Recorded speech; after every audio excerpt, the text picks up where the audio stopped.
Wind turbines behind the horizon can appear to be evidence for a spherical Earth. I'm going to stop the video and I want you to have a look at the taller wind turbine and compare it to 4 other ones that are closest to it and see if you can spot anything. There's a visual distortion happening here that can be easy to miss. Once you know what to look for, then it can be easy to spot. I would like to share some information with you in that regard. Part of it has to do with a wind farm that is in southern Manitoba, Canada. This is a map of it. There are 4 wind turbines over here, represented on this map, and then also 5 over here. Combined, that makes a row 6.9 miles long. The next part of the video I recorded from approximately this area here, showing the 6.9 mile row. In the video can be seen a tower which is approximately over here. That tower is not a wind turbine, but it is useful as a location reference point. Not all of the wind turbines have lights, but as far as I know, all of the wind turbines in the area have the lights synchronized together. And way off in the distance can be seen the row of 4, which is part of the 6.9 mile row. I wanted the ground elevations near each of the wind turbines that has a light in that 6.9 mile row, and I found I was getting different results. So what I did is I averaged them. So this average number here goes to here. During the long distance observation coming up later in this video, the wind turbine represented here on this map was the one that was closest to the camera. So, and what I'm doing here is I'm showing the difference in elevations. So I'm using this area as a reference point, and so for example, using my averaged ground elevations, this one here is 0.08 higher than this one, and so on. So that's how I came up with these numbers here. According to these numbers, the first 3 are not far from being level, and then the last 2, it's like it takes a step down, so minus 8.15 feet. But even these 2, if I would put this all on a graph, I think these 2 would be almost parallel with these 3. Here's some information about distances during the long distance observation coming up later in the video.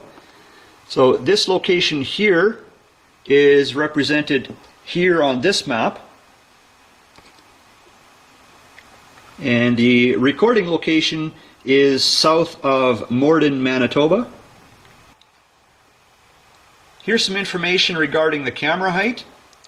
According to my research, the camera was approximately 73.12 feet higher than the average hub height of the wind turbines with lights in that 6.9 mile row.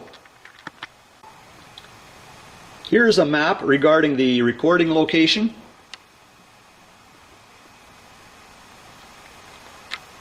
This is a road sign at the intersection near where I was recording. I'll play some more video as well related to this area.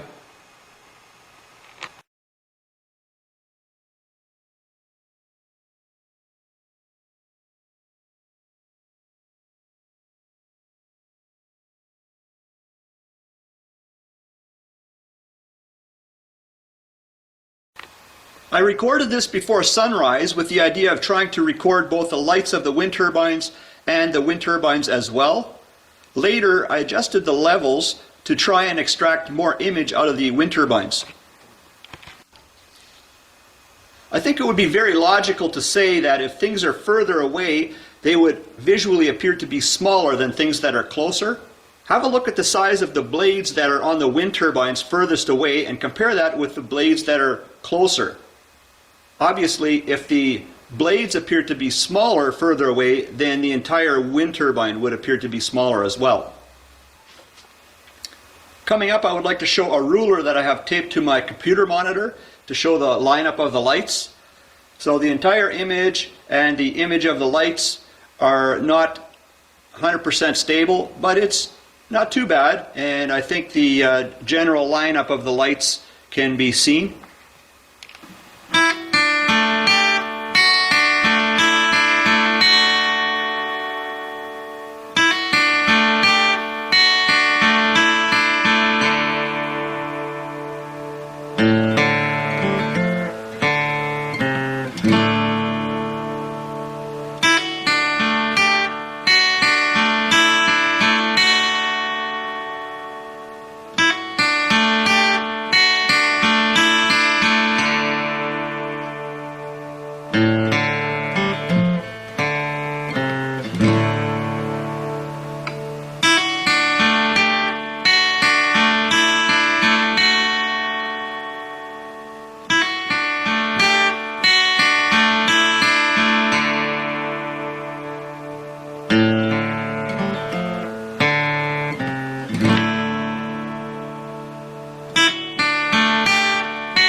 Back to this image, look at the size of the generator housing on the tallest wind turbine. It's that box-shaped part, and compare it to the next one.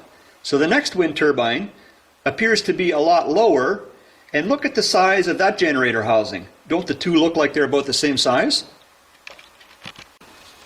Logically speaking, when things are further away, they should appear smaller. An exception would be if the object is magnified, then it can appear larger than it really is. This is a magnifying sheet, and by moving the sheet, the object appears to move.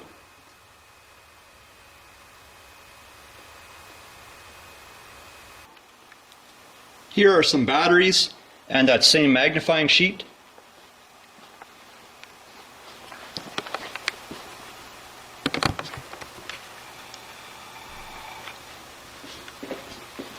And I'm going to move one of the batteries away from the camera.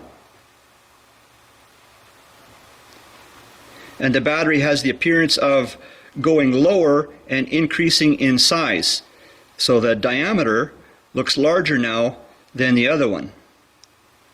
And if I go far enough, it's out of sight.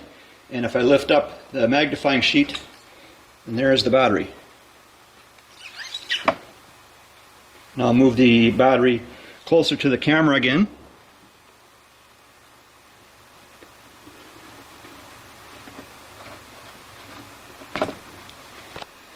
The air, or what is in the air, can cause things to magnify. I suspect that this happens mostly over water.